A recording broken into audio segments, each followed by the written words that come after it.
the live also so we can. Got a lot of people usually watching live also. Wonderful. So welcome to all of you that are tuning in. We're still letting people in as we go. And welcome to those of you who are also streaming live through Facebook into the North American Facebook group. And welcome to all of you. We will get started right at 11 o'clock Central Time. But it's always fun to see our Zeno family every time we come on. So welcome to you guys. And if you want to say where you're calling in from, it's always kind of fun just to hear. I already heard a bonsoir, so maybe we want to hear that one too. Paris. Paris, welcome. Hello, Carla. It's from Sweden. Hello from Denmark. Oh, hey, Jeppe, how you doing? Texas. In Texas in the house, welcome. Hey, good morning from Siesta Key in Florida. Oh, Florida, fun. Hopefully warmer than it was last weekend. Yes, we're still holding over here. Southeast Texas. Welcome. Good evening from the Netherlands. Hi, Martin Chappell from London, UK. Welcome. Afternoon from Ontario, Canada. Hello, Donna. Dallas, Texas. More Texans coming in. Welcome.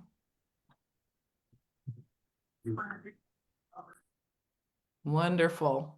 We've still got about 30 seconds before we get started, so go ahead and say where you're calling in from. Kansas City, Missouri. Well, Elko, exotic Elko, Minnesota. Minnesota, welcome. Kansas City, Missouri again. Welcome to you. I see in the Lake Lanier, Georgia. in Georgia. I see Washington too. Welcome.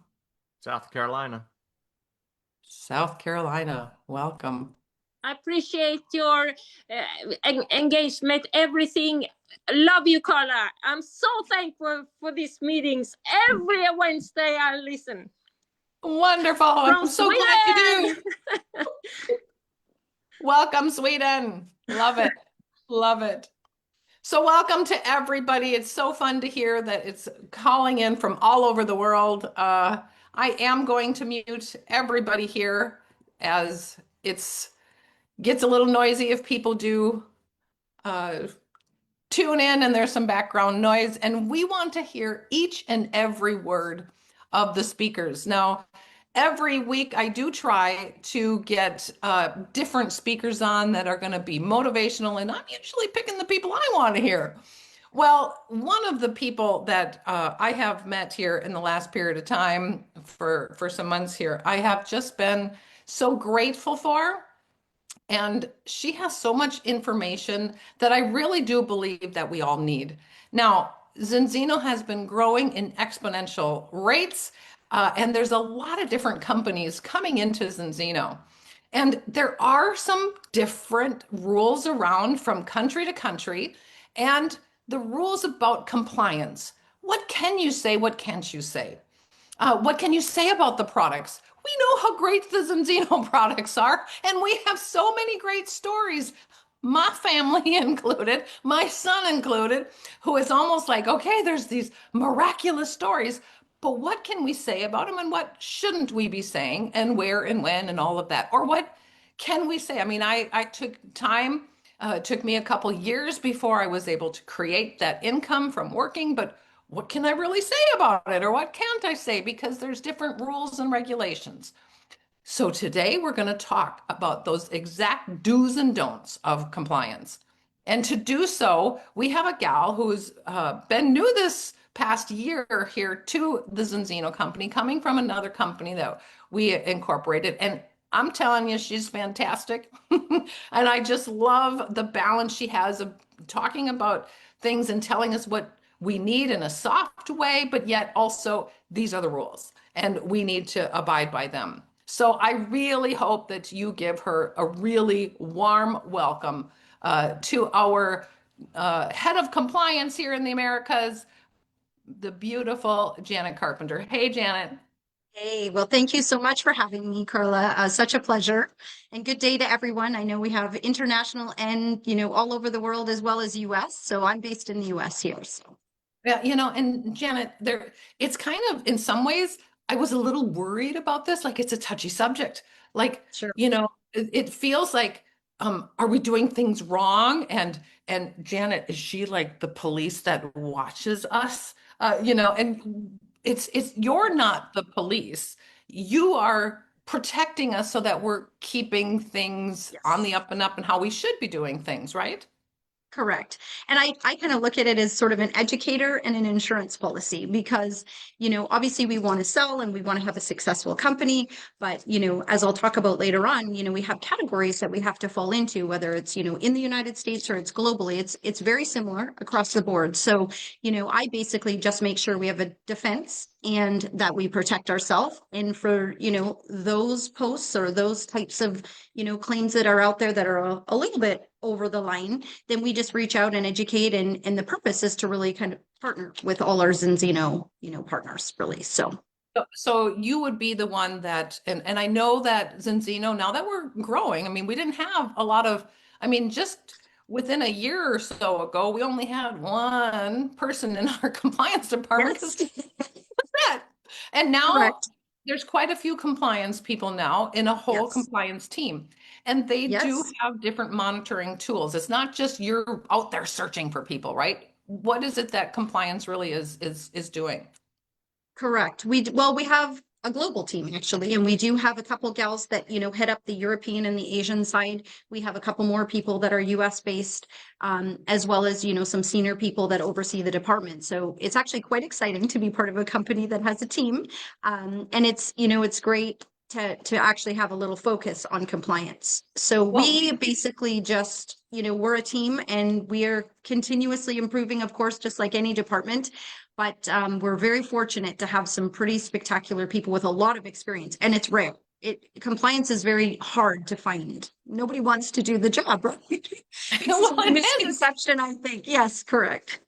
And it is. I mean, I had that feeling too, like, ooh, here she comes. You've got to watch What's out. happening? It's like Yes. driving by the police. You get a little bit. Yes, yes. But I actually, I've know. been very calm to meet you. So could you maybe tell a little bit about where did you come from? How did you end up with Zinzino? What is your background to get to the compliance? Sure, absolutely.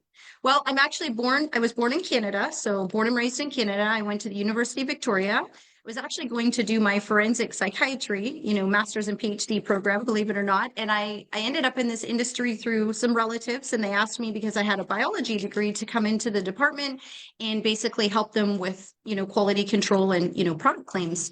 And I actually never left. And I remember, my first 6 months, I was like, wow, when you're not exposed to network marketing, maybe prior in your years, it's interesting. There's a lot of nuances about the industry, but to be honest, after I really dug into the industry, I never left. So I've worked, mostly for companies that are financially struggling. So, since I've been 25, honestly, I've been in the industry, which is great. And I usually stick with companies until they're no longer. And that's actually given me a lot of experience. I've worked many different positions, from product specialist to start with, taking a couple companies public, international development. I've had the opportunity to travel to Asia, spent a lot of time in the Philippines and Hong Kong, developing markets over there, and VP of operations. So anytime they'd ask me, can you do this? I would say, absolutely. And I would just learn it and, acquire all the information I could. But I think that background gives me a really good base for compliance, because oftentimes compliance departments are based legally, which is good. It's important to understand the regulations, but I do think there's a balance. And so I was so thrilled to get offered a position with Zinzino. I came over from Valentis, and I loved their approach, because it isn't just like the police. It's really a balance. You have to still have a successful company, but you also want to educate and support and enforce the rules if you need to. Right. And there's a lot of different rules in the different countries. But now that we're looking at Zinzino and having this compliance team, I think it's great. And I'm so glad that when we got a company, we get a lot of great assets. And I think Yes, it's so true. Yes. Yeah, but you were a great find. I Well, think this thank was you. I appreciate that. fantastic. Well, So, there's a great team behind me. You know, there's so many. I've met amazing people just through Zinzino, but the compliance team, they're all amazing. So yeah, I really think that, and it takes somebody who actually is really good at having that balance of knowing the laws and doing things so that, but yet also saying things that can be, strict and yet sweet, in a good balance. So it's great that you have that. Well, let's kind of dig down because I remember when I got started here. Now I started also in Europe, and we had certain kind of rules. And when I came to start in the US, there were certain things that we were told that, well, you can't be posting this or saying this or doing this. And I knew certain things, but we were building here. And a lot of people were coming from some of the other companies too, where they were posting things about disease names and what you could and what you couldn't do. And I was like, well, and now my upline is either Peter Sorensen and Orion and Hilda. There's my upline. I'm like writing Hilda going, Hilda, look at it. These people are saying this and this company's writing this. And how come they're doing, if they can do it, can't we do it? And Hilda was very strict and saying, those companies are going against the rules and we will not do that. So we went through it.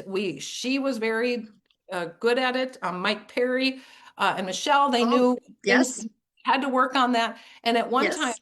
I was like, yeah, but that doesn't make sense. Why can we say this or why can't we say this? And can I even tell my story? And it was a lot of questions. And I remember they even had a meeting at one time with a lawyer so that we could go through the do's and don'ts. But it was Yes. confusing. And I really like how you're explaining things because to me, it's just let's go through and do just the rules, whether it's product claims or income claims. There's two different sides of this. And we need to, even though we're a great company so far, we're planning on growing many X times. Just a little. If anybody just heard Dog's speech recently of where we're going, it's like, we're going here. Let's go. Yes. And so yes. if we do that, we need to make sure that all of us that are partners now and are starting as partners need to know the rules now. So let's go through what are the things you can or cannot do? What are the do's and don'ts of both sides? Got some. Okay. And I apologize while we just get the technicality out here. And that works. That works. And everybody can see my screen. And now I love that you are now Zinzino. Yes, yes, absolutely. So thank you, Carla. And again, it's really a pleasure to be here. And I think, even though I've been doing this a really long time, I think, the rules are a little complex. And there's a lot of people that I think maybe overthink it. And what I really wanted to do today is give you guys a little, some visuals, a little tool, some tools to be able to interpret, what we can and can't say. A lot of my presentation is US based, but truly 90% of it is going to apply globally. There's a little difference in Europe, Colombia and Peru, but overall, in terms of our category, it's very similar and applicable. So I just thought it was important to talk about Zinzino also. It's a 20-year-old company. We have a lot of strategic acquisitions, Paul or Carla, just like you had mentioned. We're industry leading in research, publicly traded, and we're really not small anymore. It's just our reality. And I imagine that Balance Oil is really going to be a household name here any day. And the question we need to ask ourselves is, how do we protect our business? How do we provide the best defense possible with respect to regulators? And we actually need some extra measures. And truly, I think everybody will agree, not everyone in the industry is going to be happy for us. And it's unfortunate, but there's going to be old partners, there's going to be competing companies. We have a really big online presence. Like if you just type in Zinzino or Balance Oil, it is unbelievable what you will see. So our presence is mass. And with all these acquisitions, it's like 5 times this year now. So I like to think of an example of like, if you've ever had a success material wise, bought a car, had a successful career move, even your Zinzino success, how many people in your life truly are like, I'm so happy for you. You work so hard. Way to go. I think most of you will agree that not everybody in our life is going to share that happiness or give you the credit for actually being a hard worker. I mean, I used to call my mom because ultimately she would be my biggest cheerleader. And no matter what happened to me, she'd always be excited. And she would actually keep a journal of all my early travels and, would truly, document everywhere I went, which was really, I was very blessed that way. But I think you guys will all agree that not everybody's going to be excited for us. So therefore, that comes some risk, right? People are going to be frustrated, possibly jealous. People come and go, and we just can't predict that. So, overall, our exposure is going to be higher. So just to kind of give you some basics about US FDA, FTC, because it's a little overwhelming, but let's separate it out into two. So overall, Zinzino needs a clear and organized compliance department. That's critical. Violations can actually have financial, operational, reputational hardship that is going to threaten us and partners. Really an important part of this is category. So we are in the dietary supplement category, and I hope I can convince you that this is a good thing. If we were a pharmaceutical, we'd probably pay $300-400 even for balance oil. That comes with a lot of regulations, a lot of stringent requirements, and it would be very taxing for Zinzino. So I always mention this when people ask questions like, why can't I say this? If this is my story, why can't I just tell it? But we do have to remember we're in this category. So FDA specifically does not approve products, but they actually give us guidelines. And so we are required to follow the guidelines. So in terms of compliance, when we reach out, I also remind people these aren't Zinzino's rules. They may be in our policies that we want everyone to adhere to the specific rules of your country, but they're regulatory rules that we all have to abide by. And I actually think it's a good thing because there's a lot of gray areas in the supplement world, and that gives us some flexibility. So the FDA is really governing product claims in that they don't want us talking about diagnosing, treating, curing, or preventing disease. So basically saying, I take the balance oil and this is going to prevent my arthritis. They don't want us to say that because, again, we're not a pharmaceutical. We're in more of a supportive, supplement type category. The FTC is really the income portion. And they really want us to be truthful. They want us to provide evidence. And when we advertise, they want us to be like consumer responsible.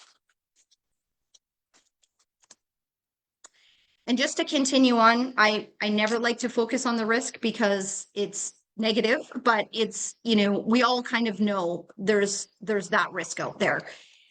But I do want you to understand why we, Zinzino, in the industry in general, care about compliance and why it's important to follow the rules. So it actually protects us, and it protects the company, and it actually protects your income. Zinzino's been here for 20 years, and we want another 20 years. So it's really critical that a company pay attention to compliance because in a split second, that can change. I've been part of many audits, FDA. I've sat with them in boardrooms. It's never fun. But have had great success with them in the past. But it's all about insurance, like we talked about. It's kind of like, people ask if, well, like Carla said, why can other companies do it and we can't? Well, it's like running a red light. I think most of us have done that and maybe more than one time. But if you continuously do it over time, eventually you're going to get caught. And that's really my position with a company like Zinzino. We could, really cross the line, but eventually, just like other companies, we will get a letter, we'll get a notice, we'll have to answer questions, and then that puts us in a position where we really can't say anything as soon as you have the exposure. So it protects the brand, protects the company. It's an ethical duty, really. We think it is. Also consumer responsibility, and it actually gives us a competitive advantage. Because if you guys are out there recruiting, how amazing is it to tell them that Zinzino in our industry has been around for 20 years? Like to me, that's spectacular. Publicly traded, there's a lot of security there. So, if you've been in the industry for a really long time, you're looking for a place to land that you can build your business and that your business and income is protected. So I thought it might be helpful to just give you a couple slides that you can take photos of. This is the FDA product claim portion. And so on the left side, it gives you a compliant version of what is not compliant on the right side. So I like the balance oil example on the bottom. Basically, it supports my omega-3 and 6 balance. It's totally acceptable to say. Where it causes an issue is where it's, we talk about inflammation. The FDA considers inflammation a disease claim. So saying that it actually got rid of my inflammation is not permitted. So I'll give you guys a second if you want to take a photo of that. And just while you're doing that, I think it's important to talk about too that stories sell. We know this industry, we know people want to hear stories. And it's amazing that you truly can say what you want to say in maybe just a slightly different version. I always like to think about the grandma can now, go into the park, chase her grandkids, she can get up out of bed easily. We can talk about that type of story. We don't necessarily need to say that, the balance oil cured her arthritis, but how amazing is it to be able to say, hey, I can move around with my grandkids now, and there'd be a lot of other people in her situation that could relate to that. And this particular slide is on income. So this will give you an example. Again, left-hand side is what is acceptable. Right-hand side would be a little over the line in terms of claims. So when it comes to income and claims, the FTC really wants us to tell the whole story. So I know some of you want to post that you got a brand new house or you got a brand new car, all the things that, Zinzino has done for you, which we can all relate to. But the FTC wants you to tell the whole story again.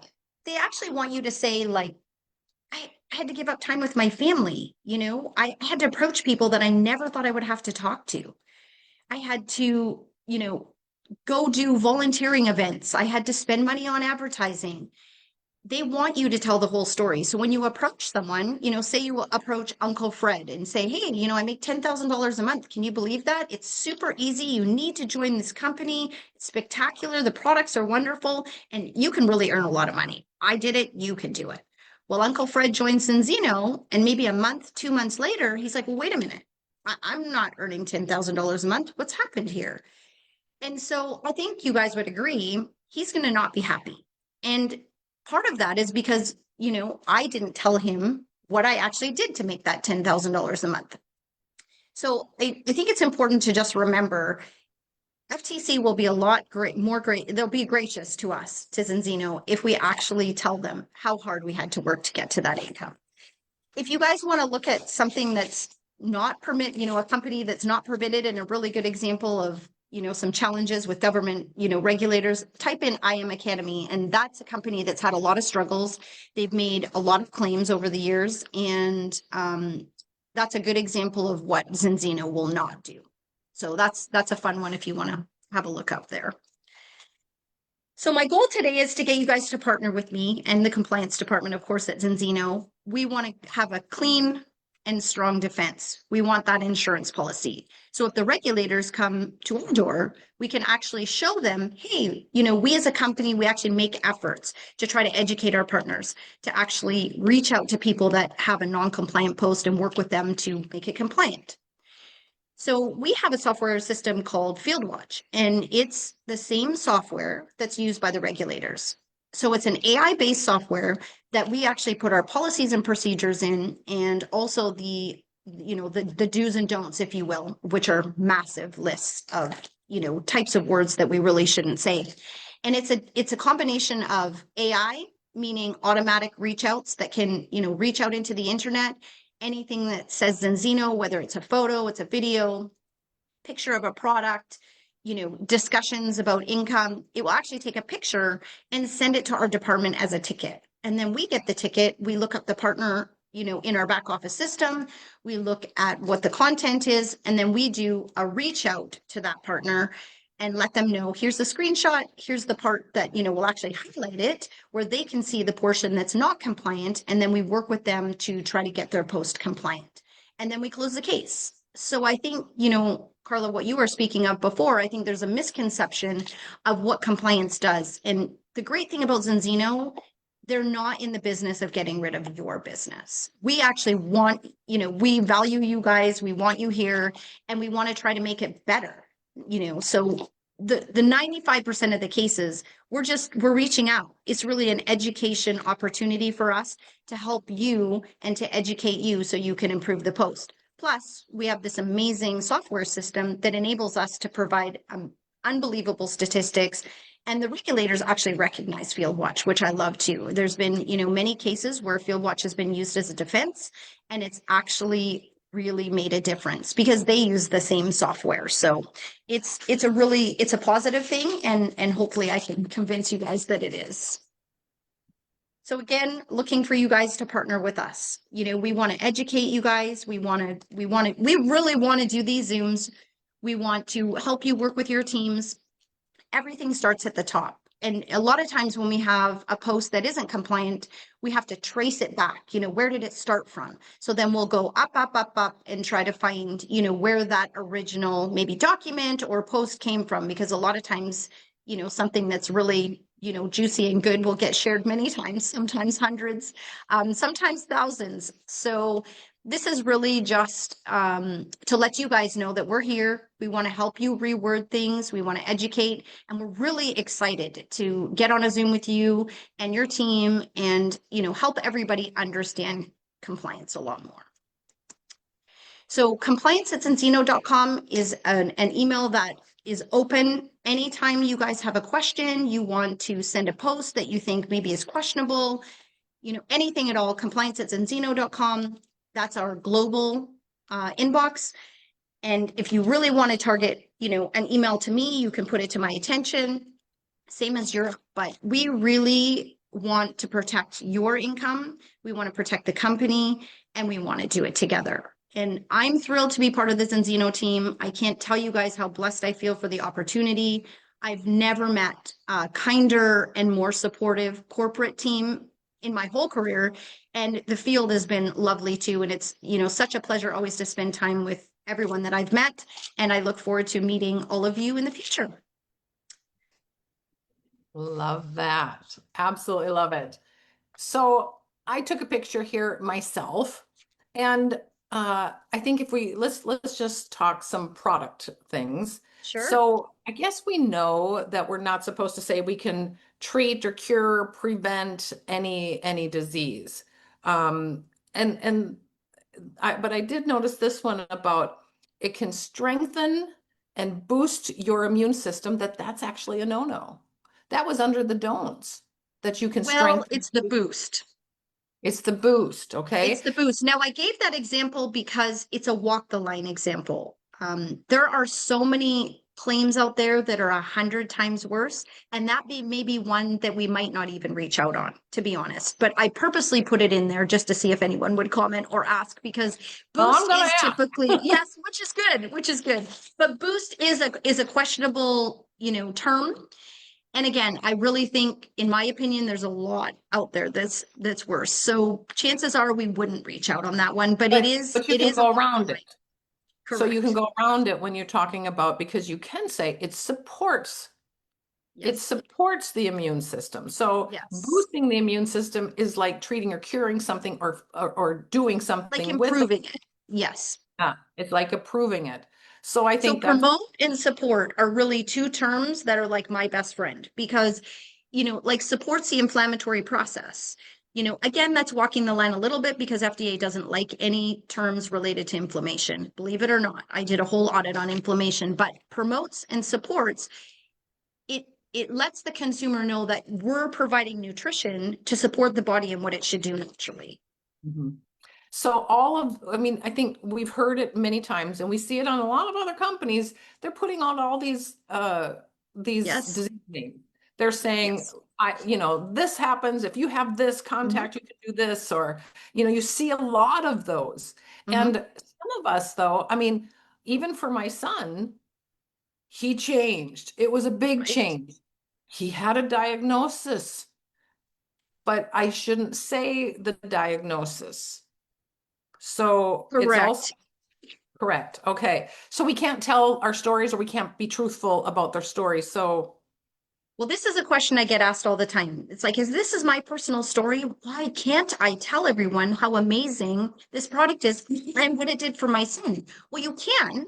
We just have to play around with it a little bit. So, This again goes back to consumer responsibility. So imagine if you're diabetic and you get great results with Balance Oil, and you actually, again, I'll disclaim that I'm not saying this, but this is an example that you took yourself off your medication, your diabetes medication, you feel great, and you want to tell everybody about it. So if you go to your neighbor who also has diabetes and say, oh my goodness, I have this product, I got off my medication, can you believe it? Like my diabetes is gone. Well, this gal may have had a stroke. She may have a heart condition. She may be on crazy medication that we're unaware of. Maybe she's having seizures, like we just don't know. So if she then takes, the neighbor's own experience and goes, well, I'm going to take myself off my medication. This is going to be amazing. I'm going to feel so much better. And then something happens to her. So it really, I think, using an example sometimes helps, but it's consumer responsibility. So if I said, well, I'm taking this great product. I can't believe how amazing I feel. I really feel this has changed my life. I can do things I never thought I'd be able to do. And I've just truly never felt better. You have to go and take a look at the research on omega-3s. Like you would not believe it. I could not believe it, and sort of you just like pivot a little bit, but you absolutely can tell the story. You just have to reword it a little bit so we just don't talk about the specific disease. And we have trained on telling stories. Our Jonek Yes. trains on telling stories. How do we tell them in compliant? And, sometimes if you have the story of how people are feeling, it's actually even more powerful than the disease name itself. Like, and as this is a training, I'm just going to say we had a gal who had an arthritic issue. And I said, but then we're not going to talk about arthritis, but tell about your story. Tell everything, how you were feeling, whatever. And she was able to say, I had trouble getting out of bed. I had trouble walking around, and I was fearful of falling down the stairs. But after taking this now for whatever time she took it, she was able to more easily get out of bed and move around and actually feel so safe that she wasn't scared of falling down the stairs. Now, to me, that story says a lot more than the disease that it really does. And it's actually more responsible because especially people that have been in the industry for a long time and they know what's allowed and what's not allowed. If you lead with, if you have arthritis, you have to try this product. And they're like, well, wait a minute. I take this pharmaceutical for my arthritis, probably not going to be as effective. There's a lot of preconceived notions about that also. And it can actually work against you. So you're right. I really believe, like the grandma in the park, she can now get around, run after her grandkids. I mean, how many people can relate to that? It's more believable, it's more believable also. And it keeps us out of trouble. So the word inflammation. Now, when we started here in the US, it wasn't actually, it became a disease name in the last 15 years, where they officially claimed it as now this is a disease name. Yes. But there are things that you can say that because we need to, when you talk about what inflammation is one thing. When you're not getting toxins out of the cell, that is a chronic inflammatory state, but we can use different wording. I know that what is the exact wording of it? Supports inflammatory response. Yeah, it supports the inflammatory response. Yeah, and I like to especially if we're talking about Balance Oil, because that would be the most common product that would want to be discussed with inflammation, I feel. But talking about the omega-3, omega-6 ratio and educating people like, how that balance can create a lot of issues in the body. And I think you can say a lot without talking about inflammation. But again, you could say supports the inflammatory process. Absolutely. Okay, see, now those are little cues for everybody so that we stay clear, because we don't want people posting all these things online and then, it's a little easier to close Enzino down. They just shut down our products at the border. We're going to have issues. So, and it has happened where companies have been shut down because of too many product claims and people, them not being able to control that, right? So we have to be. And usually they'll come in and warn, they'll come in and warn and they'll do an audit. But what happens is they actually go now and look at, I always look at it. It's like they come in your house and they look through all your closets. So they actually look at your labels. They look at, every claim you make. They look at your corporate site. They go on YouTube and they look about everything that's ever been posted about Enzino. And then they send you a list. And the list can be, especially for Enzino, it would be crazy because we have so many people, definitely. And then they will say, you need to do this, this, and this. And if they give you what's called a 483, it's like a parking ticket. That's actually public. So that notice would be for public display.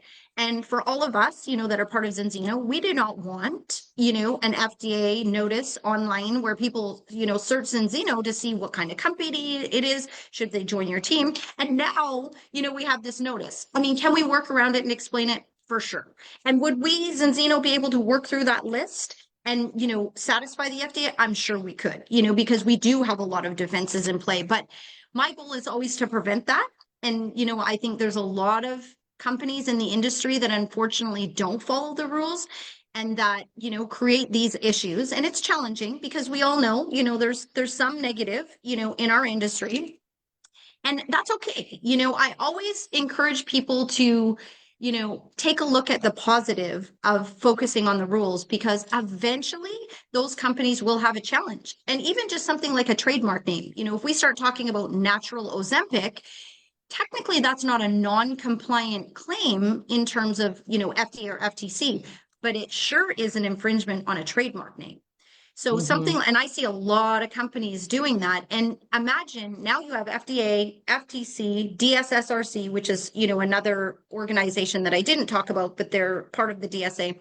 And now you have a pharmaceutical company with endless money that's going to sue potentially the partner and the company. So, yes. So let's all learn to not only we work at making sure we are staying compliant, but that because everybody on this call who are listening to this need to know we need to protect Zinzino, we need to protect our team. And if they get, and then I know we have bots or whatever it is, our system that is actually searching things to make sure we're staying in compliance.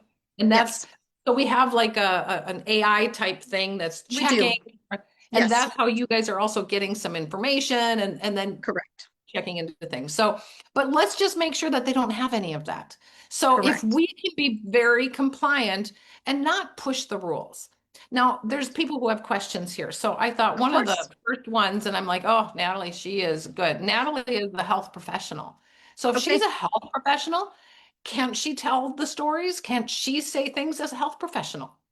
This is a very common question. It's a very common question, along with, research information. So we can, I'm sure someone will ask that question also. But, unfortunately, even as a healthcare professional and even our own medical board, that has a team of unbelievable doctors, and even our own Dr. Cullen and Dr. Clayton, we have to be really careful because we're still in the supplement category. So unfortunately, regardless of the certification or the qualification of that provider, now they can talk in their practice. We certainly, have no jurisdiction of what a healthcare professional talks about in their practice or with their patients. Absolutely.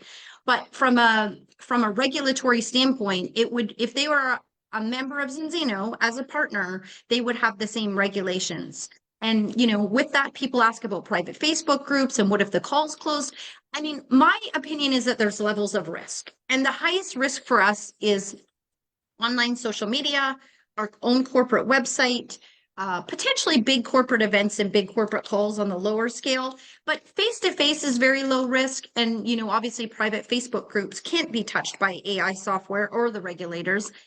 And I say that with caution, let's just have a hypothetical one, because that kind of brings it up. Like with my son, I know, like if I'm talking to my neighbor in my own kitchen here, I might even say more of my story. But if I'm having a home meeting and there's 10 people there and there's some people that I don't know, I still might not, because I don't know who's listening and things like that. So I think there's a balance of that.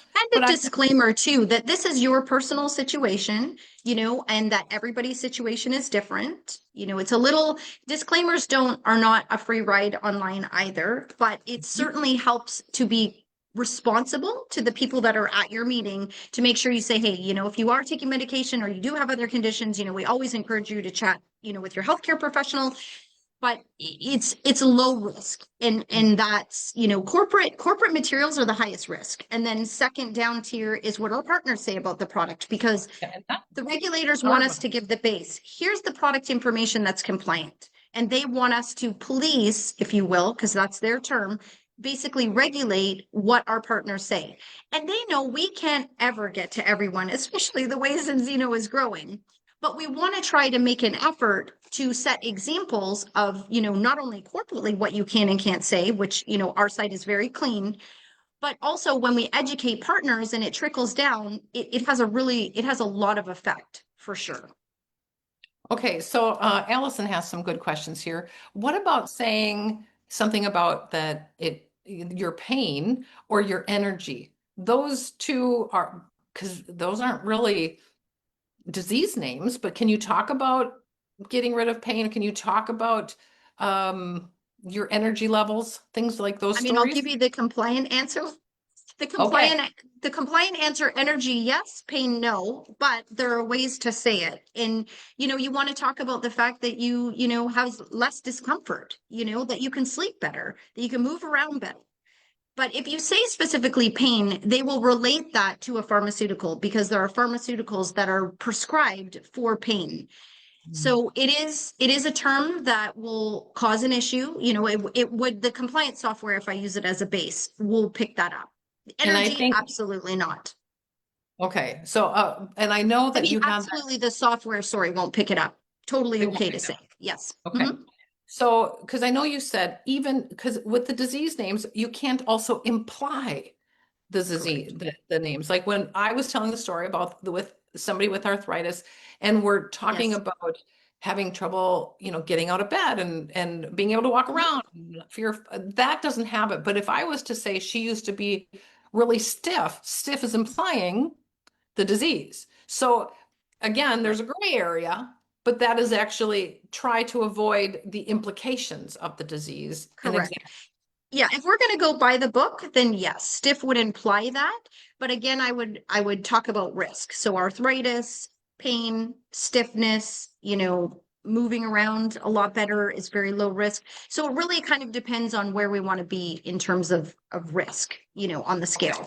But the disease name is by far the biggest risk. You know, corporate websites and our social presence is the biggest risk. But then we kind of go down the scale. I like that. Okay, so when people when they have actually results, can you show the results? What if it's like ultrasounds and it disappears, like you had, you know, things that really happened? Yes. Can you be Well, showing those? we have a lot of skin photos in Zinzino. You know, I think probably the most not compliant but favorite post for not compliant, no compliance is eczema, and the photos, the before and after of the skin, and you land on the site and you're like, and for me, because I'm like, oh my goodness. So yeah, the before and afters are a challenge, because again, that implication is very severe, and photos and videos will be picked up by the software. So, you know, we can't police anything that, if you don't talk about Zinzino or the products and you're just making an information post, that's really difficult for us to enforce the policies.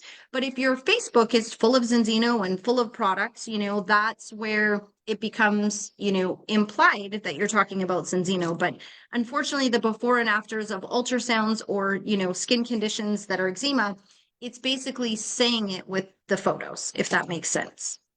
Okay. Well, here's another one too in regards to migraines. Okay. Is that also a disease name? Yes, because there are pharmaceuticals that target migraines. Yes. But you'll have to reword things without it Correct. implying. Yes. And again, not Zinzino's rules. These are regulatory rules. And the best way to tell too is like with our compliance software, I can plug anything in and test it out. And you know, ChatGTP is okay, but I can warn everybody that it's not always compliant unless you know the right prompts to tell it. But it's definitely considered a, you know, a health claim for sure.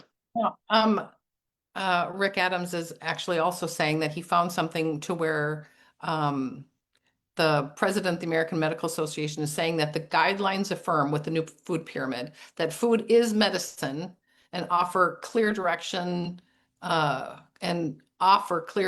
patients and physicians can use to improve health. Do you think that some of these are going to be changed in all these rules, that as time goes on, they're going to actually start maybe making this where they're saying, It's very okay, possible.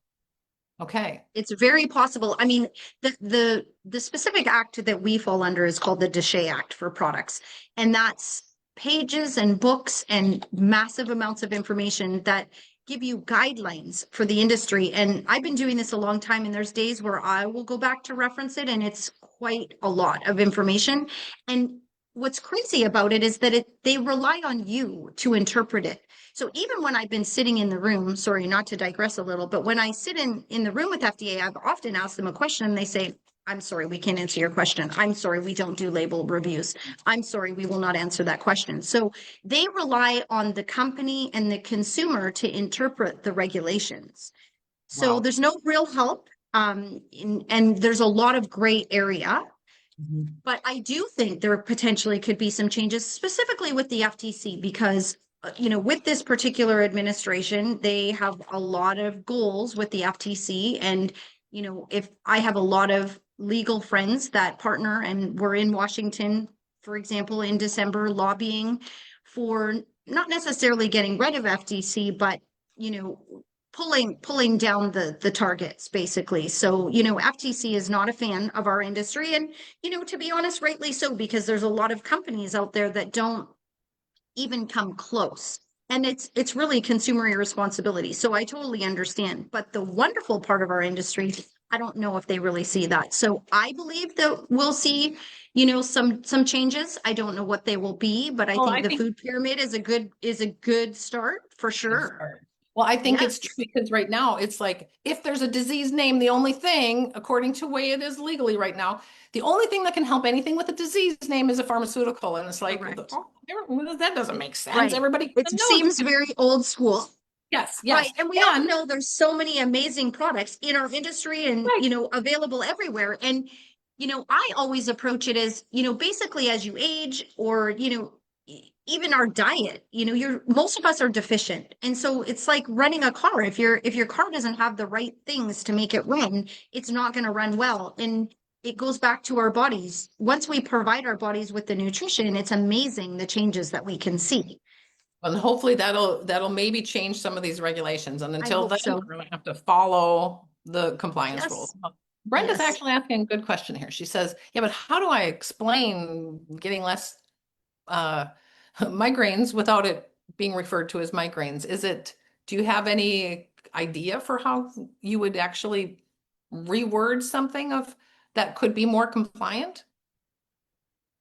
Migraine is a hard one because it's just like inflammation. It's not an easy one. So you'd probably have to talk about, your day to day, because most people who suffer from migraines, it's debilitating, right? Where they can't actually go about their day.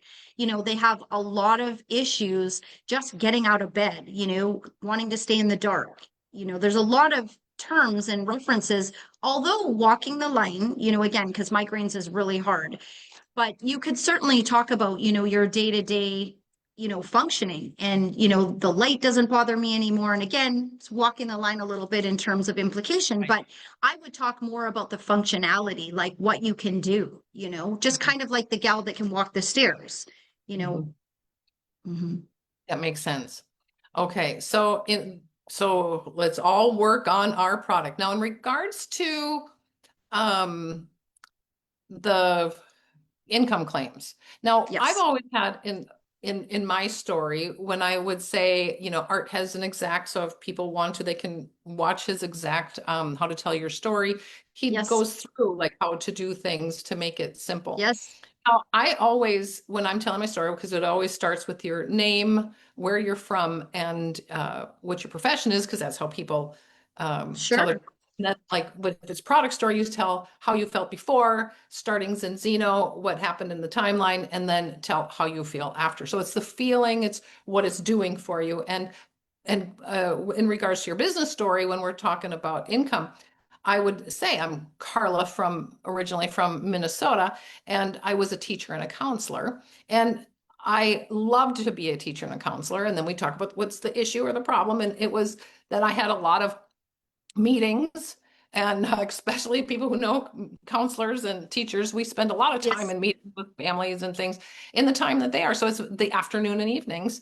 And that took away from my family. And that was really, Right. that my family was the most important thing to me.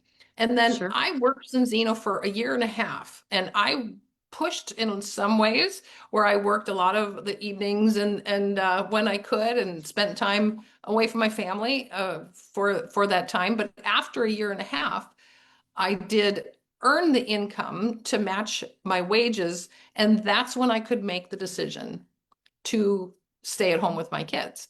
Now, that's how I've been telling my story. Is that in compliance?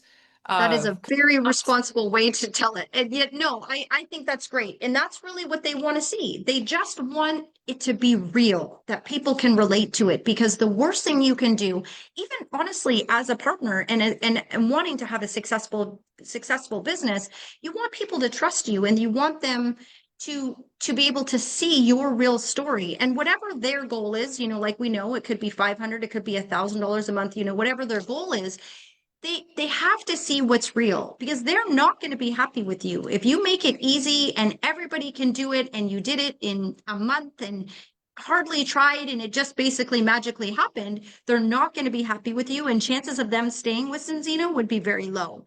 So I think there's a combination of reasons why it's important to tell the whole story, but the FTC specifically wants you to tell them, what did you have to do to get to where you're at? And like you said, you had to give up time with your family. And I always love the one about talking to people that you never thought you would talk to. I mean, I'm sure, Carla, you've done that, where it's like, I never thought I would reach out to this person, and you have to push yourself. You have to have a lot of self-growth. I mean, you guys know better than me, it's not easy. And anyone who has success in this industry knows that this is not easy, although magical and wonderful once you actually get to where you want to be, but not easy. So if you're responsible, people will respect that. And I think it actually increases retention. Okay. Well, I've got lots of questions. I'm going to try because we've only got 10 minutes here to get everybody in. Of course. So we're going to go back just to a couple of things just to clarify some of this.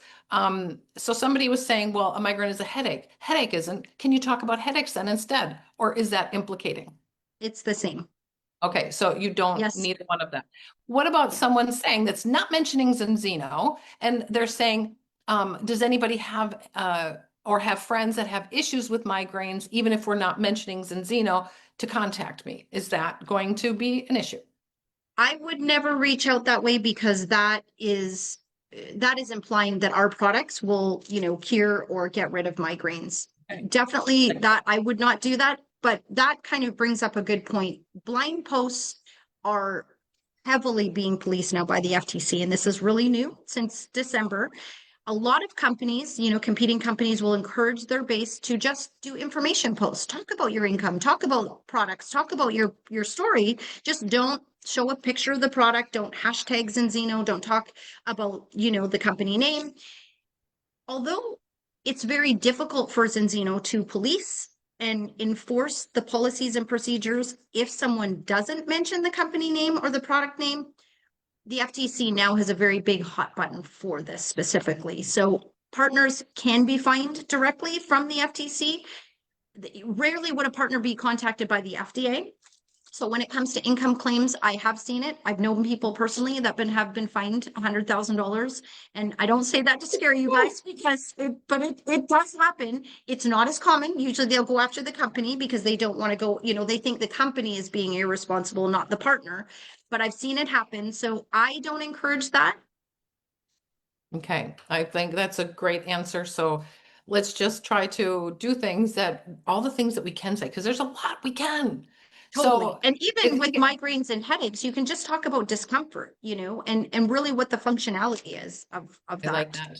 Yes. And I think too, so, because one of the things that I said about doing this call is I didn't want everybody to have, I can't say this and we can't say that. I know. What can we say? Yes. Exactly. And there is so much that you can say. So I want people to reach out to me and ask, because our team is always happy to look at a post, to give you suggestions. I mean, I'm not going to claim to be a marketer because I may not be able to like reword your post to be magical, especially if it's on your stories, but we can give some examples that will help you, you know, improve your post. I like that. So actually there was Gene had a good question because he's like, well, if somebody comes with, because a lot of times we hear, well, especially new people, they're like, well, I just met somebody, they have this disease and they have this disease. Do we help against this disease and this disease? And it's really what I say of that is always, you know, when you have healthy cells, you're going to have a healthy body. So it will always be a help, whether it's your number or not. Zinzino is going to help that. And so your balance number. But if people have disease names and are asking, was it going to help with this? So Jean's asking, well, can't we just say, why don't you Google that? Because that way they can Google their disease with omega. For sure, absolutely. And that brings up a good point. Yes. I mean, talking about ingredients, the FDA will allow you to do that. Even corporately, we can do that through like an index. You know, they want it to be away from the product, but you can talk about the research. What we have to be careful of is that we can't imply that the research is on the product as a whole. So what I mean by that is if you look at omega-3 research, it does talk about inflammation. It does talk about a lot of different things and how omegas can be helpful. I mean, the articles are endless. Can we send those articles? Can we send the articles to our prospects? You can send the articles, but you just need to be sure that you tell them that it's on the omegas and not on the balance oil as a final product. Because what the FDA doesn't like is that providing the research and almost deceiving the consumer for them to believe that it's on the balance oil as a whole. So sure, balance oil is a great source of omegas. Go online, take a look at omega-3s. You're going to be amazed at what you see. Totally fine. You just have to make sure that they don't believe that the research article is about our product as a whole, if that makes sense. Love that. Love that. Here was a really good question. And I usually try to say who asked it. And I don't have this, but somebody asked if it's recommended to get a professional liability insurance. So should we as partners do something to make sure if we're saying or doing something? Is there a liability insurance? The company holds liability insurance, and also our manufacturers hold liability insurance. And we have a very extensive quality control team, you know, especially because we're publicly traded, but, you know, we're in a pharmaceutical grade facility. We keep samples of all our lots, and we have a very extensive, you know, CGMP, you know, documentation that we could provide at any time. So if there was an issue, we have a lot of, you know, a lot of procedures in place to handle that. But you could, professional liability does not change the regulations. And, you know, even though I think we would all love that it was different, and hopefully, Carla, our thoughts of, you know, things loosening up a little bit will be okay. I'm very positive about it because seeing the other side of it and the good manufacturing practices and the studies and the millions of dollars that are required to be a pharmaceutical in the United States specifically, it's so taxing for companies, you know, and I'm thrilled, honestly, that we're in the supplement category because it's an opportunity. We have an opportunity to, you know, work within some regulations that are based on interpretation. We can offer the products at such a great price and help so many people. When you're a pharmaceutical, there's a lot of restrictions, and the product would be very expensive, and we would really be controlled, if you will, a lot more in that category. I love that. Okay, so last question, because I know both of us have meetings right afterwards. Yes. So I don't even know if this is your area of expertise. But we do see off and on that people are trying to sell the products through Amazon or eBay or all these different things. Is that out of compliance? It is. It is. And Zinzino has very strict rules on selling for the retail price in your country. Also, third-party platforms is not permitted. There are people who sell on eBay. Let's use eBay as an example because it's the US version. There's a, you know, Gaudis on our team she'll pronounce the Mexican version of that much better than I will, but there are eBay versions all around the world. But usually the sellers on eBay are partners that have left, and they're basically trying to get rid of inventory, or they're fraud, you know, people who have actually committed fraud. They've, you know, created fake partner accounts. they're selling, they're selling on eBay to other, third-party people. Amazon is also not permitted. And, I think this is a really positive thing. And Art and I have talked about this and Miguel on other calls. Zinzino actually has their own Amazon account. And although that may immediately seem frustrating, Zinzino is in no way competing with the partners. We actually sell above 10% in the United States. And we do that to protect the brand. We do that so we can kick off all the other sellers. And so we've had enormous success with Amazon specifically and sellers because we sell over 10%. And there's Higher than very the few retail. people. So, Sorry?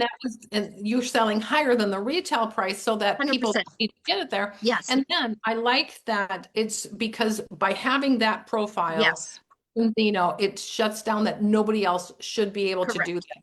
And And if, I will actually get a call from, our US team in Texas, and they'll say, oh, so-and-so partner, we see they're selling.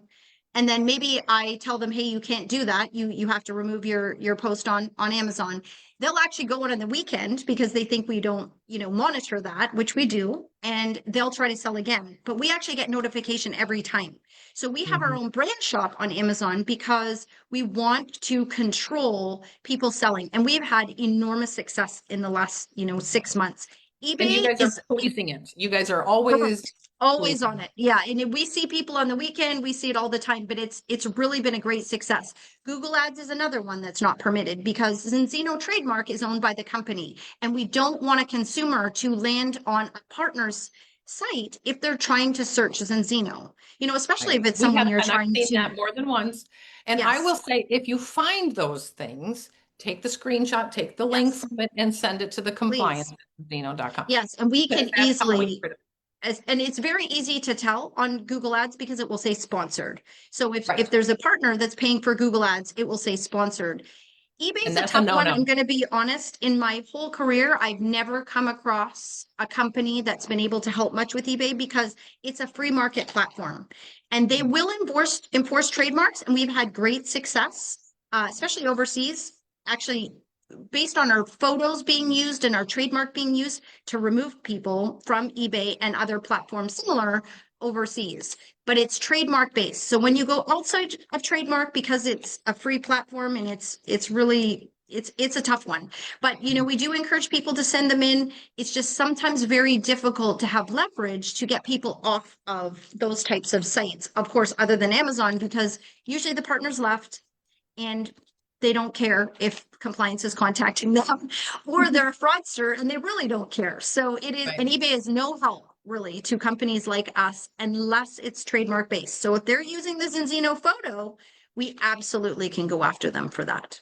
Wonderful news. Yes. Okay. Well, Janet, you are a doll, and we are so grateful that you have landed here, however you got here. We are grateful. Well, my pleasure. Thank you. That we have you here, and we're grateful that you're in Zinzino, and we know that you're working to help us to keep everything in compliance. And I hope everybody learned something today, and we're going to have this recording, and we have been streaming live to our Facebook group. Tag your team to be watching all of this, and future partners. I always upload to the Carla Muska YouTube page, and that is a clean page. I do not have a rah-rah my team. It is something everybody should be safe to send people to, and we will keep that there too. So we have this, so people that are coming in next month and saying, why can't I just tell this story, or why can't, well, we have now this recording so people can understand what the do's and don'ts are and why.